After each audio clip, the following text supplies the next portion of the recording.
પાટીદાર અનામત આંદોલનના સમયે જે કેસો રાજ્યની સરકારે કર્યા હતા તેને લઈને હવે એક મોટી વાત સામે આવી છે અને રાજ્ય સરકારે જાહેરાત કરી છે કે આ કેસો પરત ખેંચવામાં આવશે।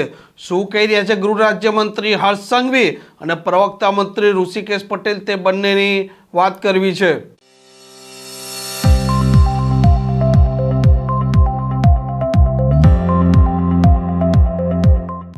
નમસ્કાર, આપ જોઈ રહ્યા છો હોટલાઇન ન્યૂઝ। વર્ષ 2015માં પાટીદાર અનામત આંદોલનની શરૂઆત થઈ હતી અને ત્યારબાદ આ રાજ્યમાં હિંસા ભડકી હતી અને રાજ્યની સંપત્તિ છે તેને નુકસાન થતા રાજ્યની સરકારે પાટીદાર અનામત આંદોલન સાથે સંકળાયેલા ચહેરા પર ગુના દાખલ કર્યા હતા। તેમાંથી હાર્દિક પટેલ જે અત્યારે ભારતીય જનતા પાર્ટીના ધારાસભ્ય છે, પાટીદાર નેતા દિનેશ બાંભણિયા, અલ્પેશ કથિરિયા જે પણ અત્યારે ભારતીય જનતા પાર્ટી સાથે સંકળાયેલા છે, તેઓએ ગઈકાલે સવારે દાવો કર્યો અને ત્યારબાદ રાજ્યની સરકારે પણ આ મામલે સ્પષ્ટતા કરી છે કે પાટીદાર અનામત આંદોલન સાથે સંકળાયેલા જે કોઈ લોકો છે તેમને કાયદાની પરિભાષામાં અને કાયદાની ચકાસણી કર્યા બાદ કેસો પરત ખેંચવાની પ્રક્રિયા આદરી છે।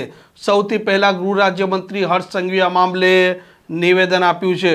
ગુજરાતના લોકપ્રિય મુખ્યમંત્રી આદરણીય શ્રી ભૂપેન્દ્રભાઈ પટેલજી દ્વારા ગુજરાતના યુવાનો જે પાટીદાર સમાજના આંદોલન વખતે જે ઘટનાઓ અમુક બની હતી અને એ ઘટનામાં જે કેસો ચાલુ હતા ને જેની તપાસ પૂર્ણ થઈ ગઈ છે, ચાર્જશીટ પૂર્ણ થઈ ગઈ છે, એવા 9 કેસ માનનીય મુખ્યમંત્રીશ્રીએ પાછા ખેંચવાનો નિર્ણય લીધો છે। આ હતા ગૃહ રાજ્યમંત્રી હર્ષ સંઘવી।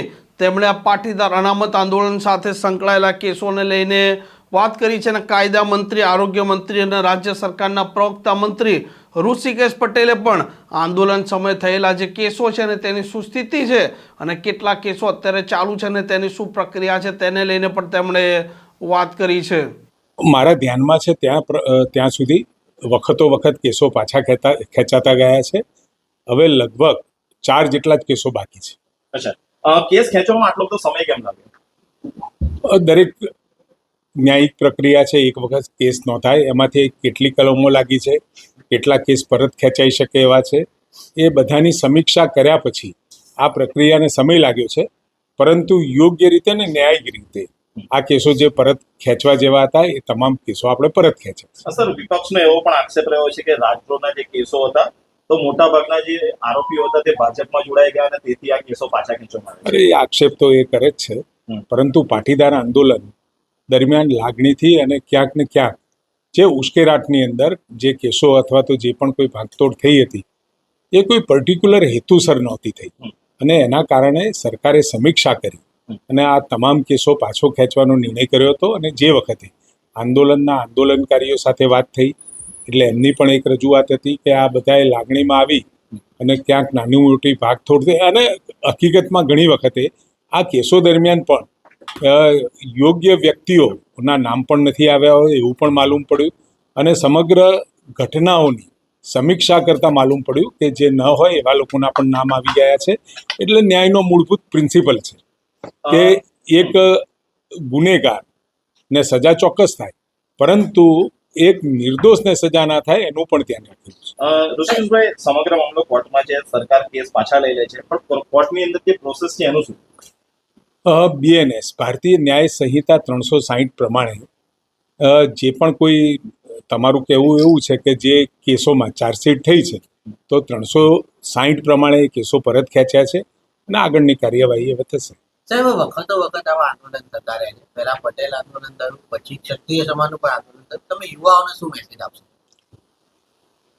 કોઈ પણ સરકાર અને પણ ચૂંટાયેલી સરકાર જ્યારે પણ સત્તા ઉપર હોય એટલે તમારી રજૂઆત યોગ્ય પ્લેટફોર્મ ઉપરથી થાય અને વારંવાર કોઈ પણ આંદોલન શાંત હોવું જોઈએ, અહિંસક હોવું જોઈએ અને પોતાની લાગણી અને માગણી એ દર્શાવવાની પણ એક રીત હોય છે। તોડફોડ અથવા તો ક્યાંય ઉશ્કેરાટના કારણે કોઈ એવા તત્વો એમાં ન પડી જાય જેના કારણે આંદોલન હિંસક બની જાય। સાહેબ, સરકારે પાટીદાર પરના રાજદ્રોહ જેવા કેસો પરત ખેંચ્યા છે, અન્ય સમાજના કેસો પાછા ખેંચશે કે કેમ? કારણ કે વિપક્ષે પણ આક્ષેપો કર્યા. મેં કહ્યું એમ દરેક કેસની ગ્રેવિટી અને એ તપાસના અંતે આ કેસ ખેંચ્યા છે એટલે એમાં પૂરતી તપાસ કર્યા પછી જ આ કેસો પાછો ખેંચવાનો નિર્ણય થયો છે. ને એમાં પણ કોઈ પણ પ્રકારના કેસો હશે અને એ પણ આંદોલનના કેસમાં એની ગ્રેવિટી જોઈ અને ગ્રેવિટી જોયા પછી અને તપાસ કર્યા પછી એ કેસમાં જ્યાં પણ પરત ખેંચવા જેવું લાગશે ત્યાં સરકાર નિર્ણય કરશે. આ પ્રકારના સમાચાર પ્રકારના અહેવાલ માટે હોટલાઇન ન્યૂઝ ડે ચેનલ જોવાની અને સબસ્ક્રાઇબ કરવાની ભૂલતા નહીં. આવા પ્રકારના વિડીયો તમને જોવા ગમતા હોય તો હોટલાઇન ન્યૂઝ ચેનલને લાઇક, શેર અને સબસ્ક્રાઇબ કરો.